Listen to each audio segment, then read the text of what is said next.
Some people reveal who they are only when they believe no one important is watching.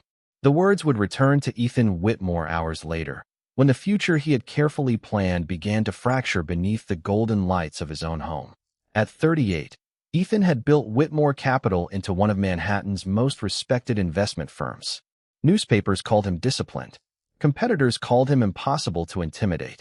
His employees knew him as a man who rarely raised his voice because he never needed to. That evening, however, business was the last thing on his mind. His Fifth Avenue penthouse glowed beneath warm chandelier light as staff prepared for an intimate engagement dinner. White roses stood in crystal vases. Champagne rested untouched in silver buckets. Beyond the floor-to-ceiling windows, Manhattan shimmered beneath an autumn sky. In 6 weeks, Ethan would marry Vanessa Carlyle. Beautiful, polished, and born into one of New York's oldest families, Vanessa seemed perfectly suited to the world Ethan occupied. She knew which charities mattered, which conversations belonged at which tables, and how to smile when cameras appeared. Everyone told him he had chosen well. Perhaps that was why he had never questioned the small moments. The impatient glance Vanessa gave a waiter. The way her voice changed when speaking to someone she considered unimportant. The apologies that always arrived beautifully packaged, but somehow never felt warm. Ethan had noticed. He simply had not understood. Until that night. Across the penthouse, Naomi Brooks moved quietly between the dining room and kitchen, carrying a tray of crystal glasses. At 30, Naomi had worked in Ethan's home for nearly a year. Her deep brown skin caught the amber light as she passed beneath the chandelier, her dark hair pulled into a neat low bun. She wore the simple black uniform required by the household agency, but there was something composed about her that no uniform could diminish. She was quiet without being timid, graceful without trying to impress anyone. Ethan knew little about her beyond the details in her employment file. She was punctual, dependable, educated. She sent part of every paycheck home to help her mother, and she never complained. Naomi. Vanessa's voice sliced through the room. Naomi stopped. Yes, Miss Carlyle. Vanessa stood beside the dining table, holding a champagne flute between 2 manicured fingers. There's a mark on this glass. Naomi looked carefully. I'm sorry. I'll replace it immediately. She reached for the flute. Vanessa pulled it away. No, one word. Cold. Deliberate. You've been here long enough to know what tonight means. I understand. Do you? Naomi's shoulders remained straight. Vanessa stepped closer, lowering her voice. People like Ethan notice perfection. People like you are supposed to make sure he never notices the work behind it. For the first time, something shifted in Naomi's eyes. Not fear. Pain held under discipline. I'll bring another glass. She turned toward the kitchen. Vanessa caught the tray. Several glasses trembled. One slipped. Crystal struck marble. The sound shattered through the penthouse. Naomi immediately bent to collect the pieces. Vanessa stared down at her. Look at what you've done. I can clean it. You always say that. Naomi froze. Vanessa leaned closer. Maybe service work is simply too complicated for you. Silence filled the room. Then another voice came from the hallway. Vanessa. She turned. The color disappeared from her face. Ethan stood beneath the archway, still wearing the charcoal suit from his afternoon board meeting. No one had heard him come home. His expression revealed nothing. But his eyes had seen everything. Naomi slowly rose, one hand still holding a broken piece of crystal. Ethan looked at her, then at Vanessa, then at the engagement ring glittering beneath the chandelier. For several long seconds, he said nothing, and somehow, his silence was more frightening than anger. Finally, Ethan walked toward them. Vanessa forced a smile. Darling, you're early. He stopped in front of her. Yes, he said quietly. His gaze dropped once more to the diamond on her hand. For the first time, I think I arrived exactly when I needed to. The broken crystal remained on the marble floor between them, catching the chandelier light like pieces of something that could never be made whole again. Vanessa recovered first. Ethan, this looks much worse than it is. His expression did not change. Naomi quietly placed the piece of glass onto the tray. Mr. Whitmore, I apologize for the disturbance. You have nothing to apologize for. The words were calm. Vanessa blinked. Ethan crossed the room and looked at the scattered crystal. He had negotiated billion-dollar acquisitions with less attention than he now gave those fragments. What happened? It was an accident, Naomi answered. Vanessa released a small laugh. Exactly. Naomi dropped another glass. I was explaining that we expect a certain standard in this home. Another. The word stayed with Ethan. He looked at Naomi. Has this happened before? Naomi hesitated. That hesitation answered more than words could. Vanessa stepped forward. Ethan, honestly, we have guests arriving soon. Must we turn a servant's mistake into an investigation? A servant? Ethan's eyes moved toward her. Something cold settled inside him. His father had spent 30 years building hotels before Whitmore Capital existed. Ethan still remembered being 12 years old, polishing brass luggage carts beside him during summer breaks. His father had taught him something no business school ever could. Watch how people treat those who cannot advance their ambitions. That was where character lived. I asked Naomi, Ethan said. Vanessa's smile tightened. Naomi lowered her eyes.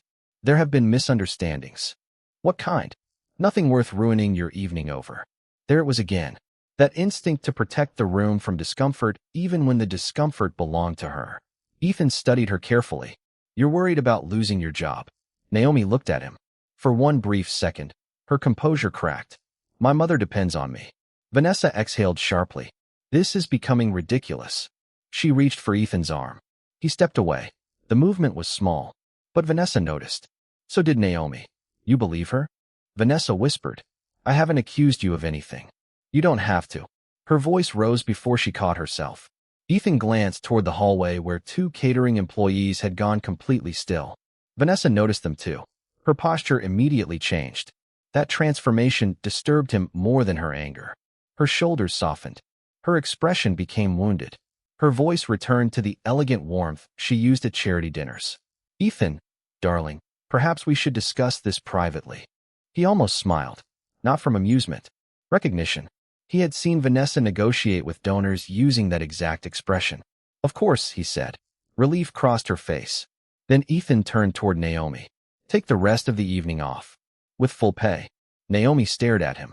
Sir. And tomorrow morning, I want to speak with you privately. Vanessa's face hardened. About what?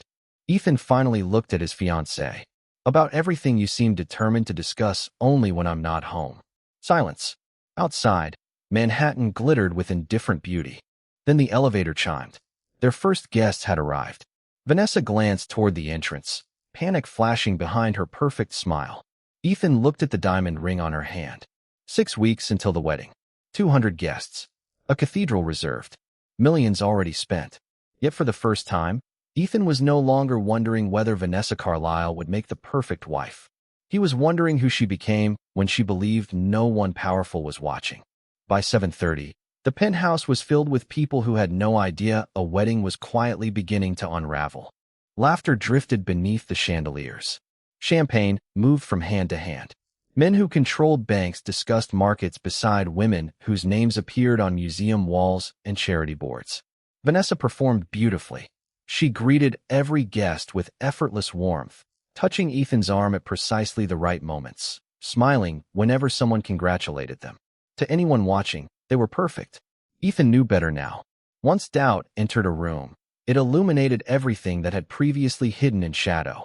He noticed how Vanessa thanked an investor for complimenting the flowers, but ignored the employee who had arranged them.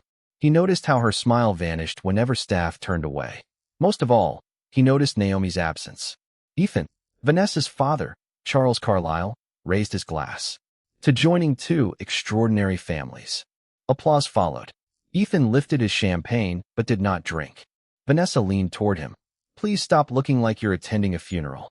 Her smile remained fixed for the guests. I'm thinking. About Naomi? The softness disappeared from her voice. She's a maid, Ethan. He turned slowly. No. She's a person. Vanessa's fingers tightened around her glass. You're embarrassing me. Interesting. What is? That embarrassment seems to matter more to you than what happened. Before she could answer, another voice interrupted. Mr. Whitmore? Ethan turned.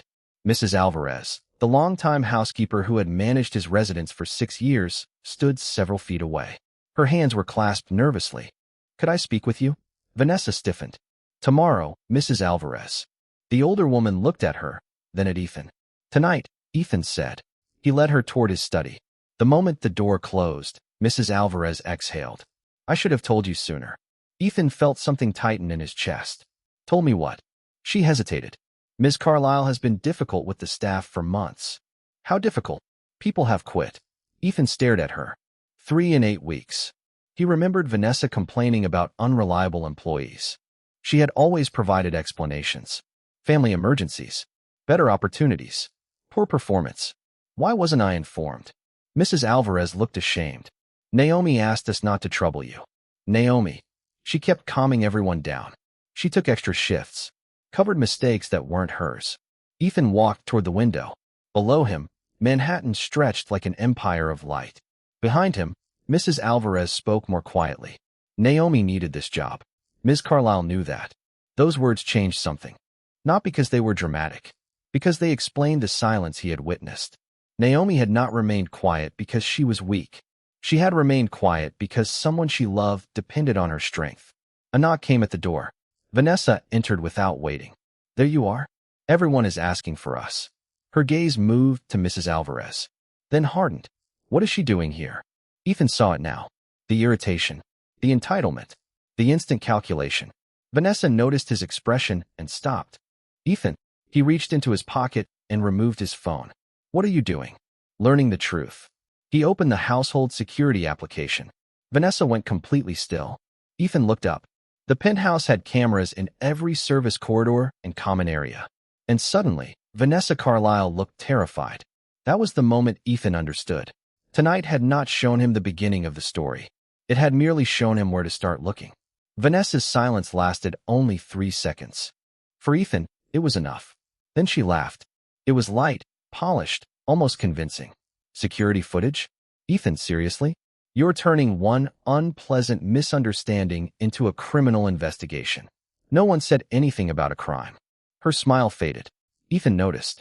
Mrs. Alvarez quietly excused herself, closing the study door behind her. Beyond the walls, the engagement dinner continued. Soft jazz, expensive champagne, conversations about vacations and acquisitions. Inside, the temperature seemed to drop. Vanessa approached him. Give me the phone. Ethan looked at her extended hand. No, Ethan. He opened the recordings. The first clip was from 3 weeks earlier. Naomi stood in the service corridor holding a garment bag. Vanessa appeared moments later, speaking sharply. There was no audio, but the body language needed none. Vanessa pointed toward the floor.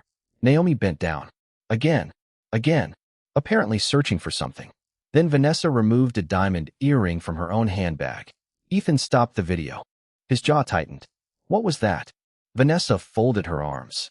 I misplaced an earring. You had it. I found it afterward. You found it before Naomi finished looking. Vanessa's eyes hardened. You're analyzing seconds of footage without context. Ethan selected another recording. This one showed the kitchen. Naomi was arranging flowers when Vanessa entered and deliberately swept several place cards from the counter. Naomi immediately crouched to collect them. Vanessa walked away. Another clip. A delivery driver waited near the service entrance while Vanessa reprimanded Naomi. Naomi remained motionless, absorbing every word. Another. Vanessa inspecting silverware. Another. Naomi being sent back to redo an already immaculate table. Another. And another. The pattern became impossible to explain away. Ethan lowered the phone. For years, he had made his fortune studying patterns others ignored. Numbers lied individually. Patterns rarely did. Vanessa stared at him. You're choosing staff over your future wife. No, his voice was almost gentle. I'm choosing what I can see over what you want me to believe. Her face changed. The carefully constructed warmth disappeared. You have no idea what it takes to manage people like her. People like her. Ethan became very still. What exactly does that mean? Vanessa realized too late what she had said. You know what I mean. Employees. People who need supervision. Then say employees. She looked away. That was answer enough. Ethan walked to his desk and placed the phone down. On the corner sat a framed photograph of his parents. His mother wore a simple blue dress. His father's suit had been inexpensive. The picture was taken before the hotels, before the investments, before the Whitmore name opened doors, before wealth had taught strangers to treat them differently. My mother cleaned offices at night, Ethan said. Vanessa looked at him. My father carried luggage at a hotel. That has nothing to do with us. It has everything to do with us. A knock sounded. Mr. Whitmore, his assistant called through the door. They're ready for the engagement announcement. Vanessa's relief was immediate. Good. We'll deal with this tomorrow. She reached for Ethan's hand. He looked down at the diamond on her finger, then toward the ballroom where nearly 60 guests waited to celebrate their future. Tomorrow would be easier. Private. Quiet. Respectable. But Ethan suddenly understood that silence was exactly what had protected Vanessa until now. He opened the study door. Come with me. Vanessa smiled, believing she had won. Ethan said nothing. He simply walked toward the chandelier light, toward their families, toward the microphone waiting beside a tower of champagne glasses. And in his pocket was the engagement speech he had written that morning. He no longer intended to use it. The microphone waited beneath the chandelier, like a question no one in the room knew they were about to hear answered. Ethan stepped onto the small platform. Vanessa joined him, radiant in ivory silk, her diamond engagement ring catching the light as applause swept through the penthouse. She smiled at their guests, then at Ethan. Perfect again. Thank you for being here, Ethan began. The room quieted. Across the ballroom, Charles Carlyle raised his champagne glass proudly. Ethan's mother watched from the front table, her expression warm with anticipation. Vanessa slipped her hand through Ethan's arm. He gently removed it. A few guests noticed. Vanessa certainly did. 6 months ago, Ethan continued, I asked Vanessa to marry me because I believed marriage was built on more than affection. Her smile tightened. I believed it required character. The silence changed. This was no longer an engagement speech. Ethan, Vanessa whispered. He continued. My father once told me that wealth does something dangerous. It changes the way people behave when they know you can reward them. Several guests lowered their glasses. But he taught me something else. If you want to understand someone's character, watch how they treat the person who can offer them nothing. Vanessa's face lost its color. Stop. The word barely reached him. Ethan turned toward her. I came home early tonight. A murmur moved through the room. I saw something I wish I hadn't. Vanessa's father stood. Perhaps this conversation belongs in private. Ethan looked at him. With respect, sir, that is exactly where it has been happening. Silence. Vanessa's breathing became shallow. You're humiliating me. No, Ethan said quietly. I'm refusing to protect behavior that humiliates other people. He reached for Vanessa's left hand. For one hopeful second, she thought he was comforting her. Instead, Ethan looked at the ring. I gave you this because I believed I knew who you were. Vanessa pulled her hand back. You cannot possibly be doing this. Ethan met her eyes. I cannot marry you. Someone gasped. Charles Carlyle stepped forward. Vanessa stared at Ethan as if the floor had disappeared beneath her. Over a maid. That sentence sealed what remained. Ethan's expression became colder. Her name is Naomi. The words landed harder than shouting could have. Vanessa looked around the ballroom, suddenly aware of every face watching her. You're throwing away our future because an employee had her feelings hurt. No. Ethan removed the engagement speech from his pocket. He folded it once, then placed it on the table beside them. I'm walking away because the woman I intended to marry believes dignity depends on status. His mother lowered her eyes. Not in shame. In recognition. Vanessa's composure finally cracked. You'll regret this. Ethan looked at her for a long moment. Perhaps. Then his voice softened. But regret is easier to live with than becoming the kind of man who sees cruelty and chooses convenience. No one applauded. No one moved. There are moments too honest for celebration. Ethan stepped away from the microphone. But before he could leave, Mrs. Alvarez approached from the edge of the ballroom. Mr. Whitmore. He turned. She held a small envelope. Naomi left this before she went home. Ethan accepted it. Inside was a handwritten resignation letter. Only a few lines. Professional. Grateful. Without a single accusation. At the bottom, Naomi had written one final sentence. Thank you for the opportunity, but I would rather leave quietly than become the reason your life falls apart. Ethan read it twice. Then he looked toward the empty service hallway. Vanessa had lost a fiancé that night. But Ethan suddenly understood something far more important. Naomi was preparing to disappear. And for reasons he could not yet explain, he knew he could not let her leave believing that dignity required surrender. By midnight, the penthouse was empty. The flowers remained. The champagne remained. Even the white and gold cake bearing Ethan and Vanessa's initials remained untouched beneath the chandelier. Only the future they had been meant to celebrate was gone. Ethan stood alone beside the windows, Naomi's resignation letter still in his hand. He had read it 6 times. Not because the message was complicated, because it wasn't. No accusations, no demands, no attempt to use what happened for sympathy. She had simply chosen to leave. That bothered him more than anger would have. The next morning, Ethan arrived at Whitmore Capital before sunrise. Manhattan was still gray when his assistant entered carrying coffee. Cancel my 8 o'clock. Board strategy? Move it. She hesitated. And the Carlisle meeting? Cancel it. All of them. Ethan looked up. All of them. By 9:15, he was standing outside a modest brick apartment building in Brooklyn. He had never visited an employee's home before. That fact embarrassed him now.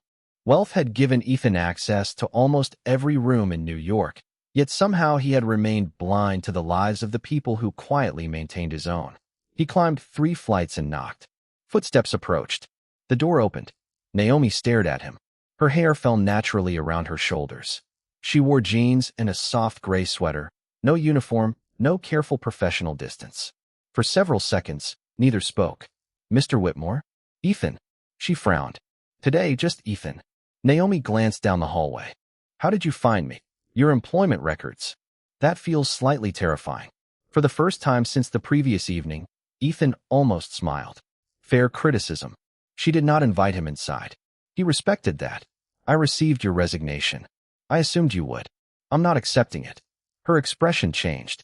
Sir Ethan. Ethan, what happened last night has already cost you enough. That wasn't your decision. Naomi's eyes sharpened. No, but leaving is. The answer stopped him. She wasn't asking to be rescued. She was setting a boundary. I don't want people saying you ended an engagement because of me, she continued. And I won't spend every day walking into that penthouse wondering whether everyone sees me as the woman who destroyed your wedding. You didn't destroy anything. Naomi remained silent. I saw Vanessa clearly, Ethan said. That destroyed it. Something softened in her face, but only slightly. Behind Naomi, a woman coughed. Naomi immediately turned. Mom. The concern in her voice transformed her. Ethan saw a small living room beyond the doorway. Prescription bottles stood beside a folded blanket.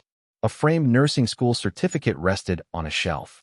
Naomi noticed where he was looking and gently moved to block his view. Not from shame. From privacy. Again, Ethan understood. I need to go, she said. He nodded, then handed her the resignation letter. She looked down. Across the bottom, beneath her signature, Ethan had written 4 words. Your dignity is not negotiable. Naomi looked back at him. If you return because you choose to. Not because you owe me anything. And Vanessa? Vanessa is no longer part of my life. Naomi studied him carefully. Then what happens now? Ethan glanced toward the morning light spilling through the stairwell window. Now I fix what I should have noticed sooner. He walked away without asking for an answer. Naomi remained in the doorway, holding the letter. For the first time, Ethan had come to her without power being useful. No contract, no money, no command. And for the first time, Naomi wondered whether the billionaire everyone obeyed was beginning to learn the difference between protecting someone and truly respecting them. 3 days later, Naomi returned to the Whitmore penthouse. Not as a woman who had been persuaded to stay, as a woman whose conditions had been respected. The morning sunlight poured through the windows, turning the marble floors pale gold. Yet something about the apartment felt different. Vanessa's flowers were gone. The framed engagement photographs had disappeared. Even the wedding invitations that once occupied the console table had been removed. The penthouse looked quieter, more truthful.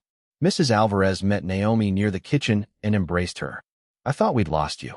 Naomi smiled. I almost lost myself. Before Mrs. Alvarez could answer, Ethan entered. He wore no jacket, only a white shirt with the sleeves folded neatly to his forearms. But Naomi immediately noticed what he carried. A folder. Her expression cooled. If that's another employment contract, it isn't. Ethan placed the folder on the kitchen island. Inside were copies of new household policies, independent employee reporting, written protections against retaliation, quarterly staff reviews conducted without family members present, and a confidential outside service for workplace complaints. Naomi looked up. You did all this? I should have done it years ago. She turned another page. There were salary adjustments too. Not only hers. Everyone's. This isn't necessary. Yes, it is. Because of what happened to me. Because what happened to you showed me what was already wrong. That distinction mattered. Naomi closed the folder. You understand this doesn't erase anything. I know. And firing Vanessa from your life doesn't automatically make you a hero. A faint smile touched Ethan's face. I know that too. Naomi studied him. Most powerful men she had encountered expected gratitude for basic decency. Ethan seemed almost uncomfortable receiving it. That surprised her. A phone rang in the adjoining room. Mrs. Alvarez excused herself. Suddenly, Ethan and Naomi were alone. You could have exposed her, Naomi said. Vanessa? You had footage. I still do. But you didn't release it. Ethan shook his head. I ended the engagement because I needed to make a decision about my life. Public humiliation would have been revenge. Naomi's eyes softened. And you don't want revenge? I wanted accountability. The answer lingered between them. For the first time, Naomi saw something beneath the billionaire, beneath the tailored suits and impossible confidence. A man questioning himself. Then the elevator doors opened. Ethan's assistant entered quickly. Mr. Whitmore, we have a problem. She handed him a tablet. A society website displayed Vanessa's photograph beneath a headline. Billionaire ends engagement over housekeeper. Insiders questioned Maid's motives. Naomi went still. Ethan's face hardened. He scrolled. Anonymous sources claimed Naomi had manipulated him, that she had deliberately created conflict, that Ethan had developed an inappropriate fascination with an employee. Naomi stepped backward. I knew this would happen. Naomi, this is why I resigned. Ethan looked at her. Not frightened, not ashamed, angry, but controlled. Then perhaps I handled only half the problem. What are you going to do? His phone was already ringing. Public relations. Board members. Reporters. Probably Vanessa's family. Ethan silenced it. Then he looked directly at Naomi. Nothing without your permission. That stopped her. A week earlier, Vanessa had treated Naomi as though her voice did not matter. Now one of the most powerful men in Manhattan was waiting for it. Naomi took a slow breath. No revenge. Agreed. No humiliation. Agreed. And don't rescue me. Ethan nodded. Then what do you want? Naomi looked again at the headline. When she spoke, her voice was quiet. The truth. Ethan picked up his phone. For the first time since the scandal began, he smiled. Then the truth is what they'll get. By noon, the story had escaped Manhattan. It moved through business blogs, society pages, and morning television with the speed of scandal and none of the patience of truth. Naomi watched from Ethan's study as strangers debated her character without ever having heard her voice. Gold digger.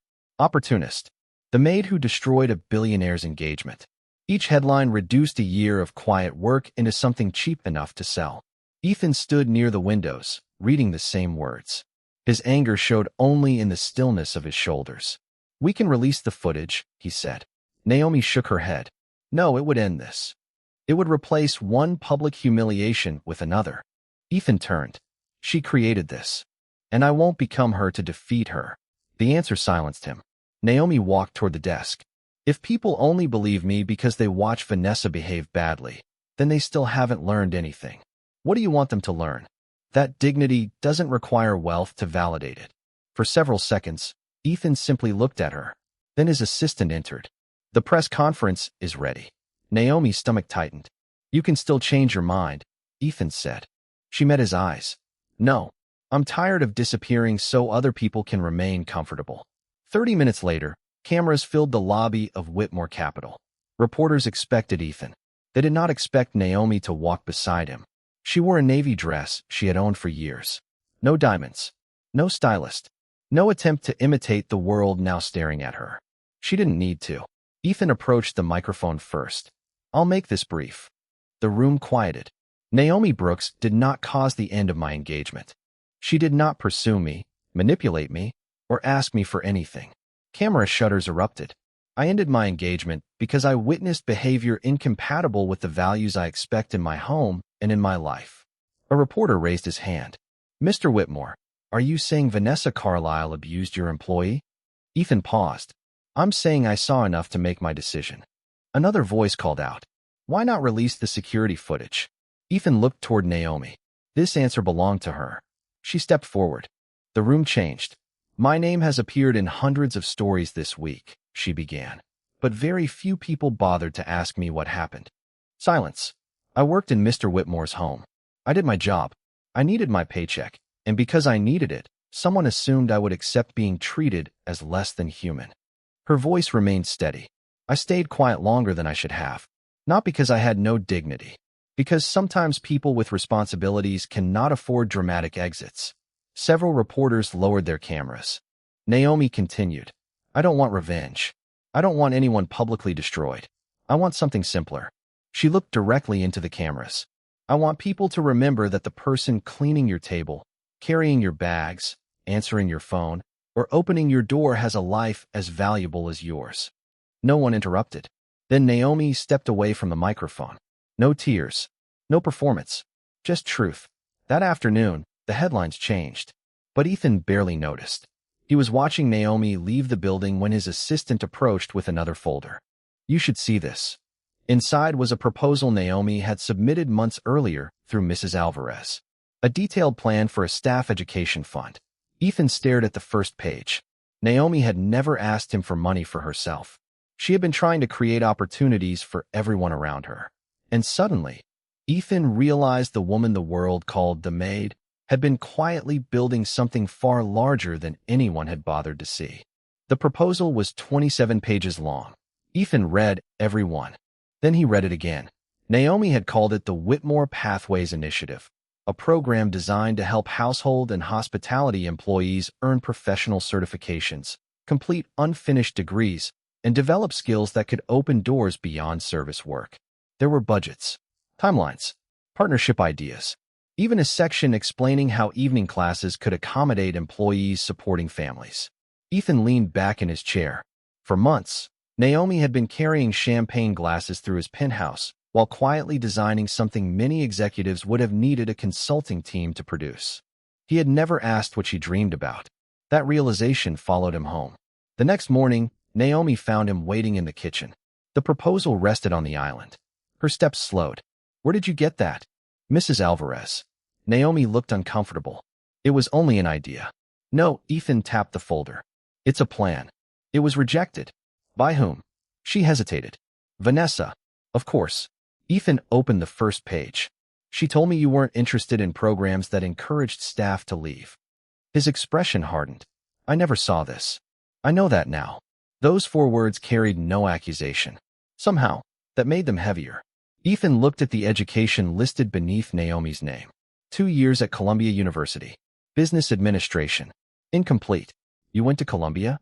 Naomi nodded. My mother became ill during my junior year. So you left. I chose my family. And the housekeeping work. Paid reliably. Flexible hours. Health coverage through the agency. Again, Ethan saw the pattern.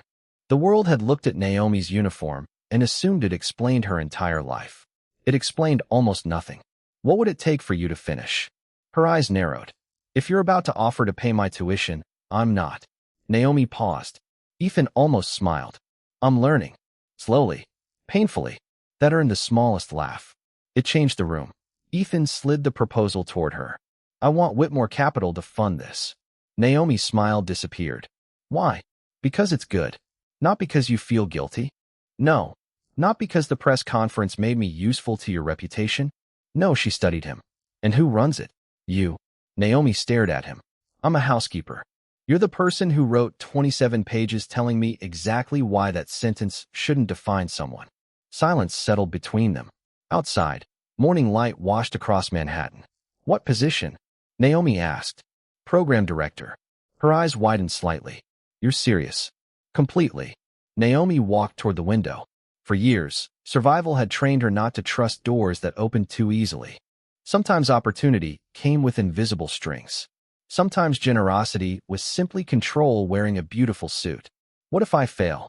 Ethan answered without hesitation. Then you fail at something worthy of trying. She turned.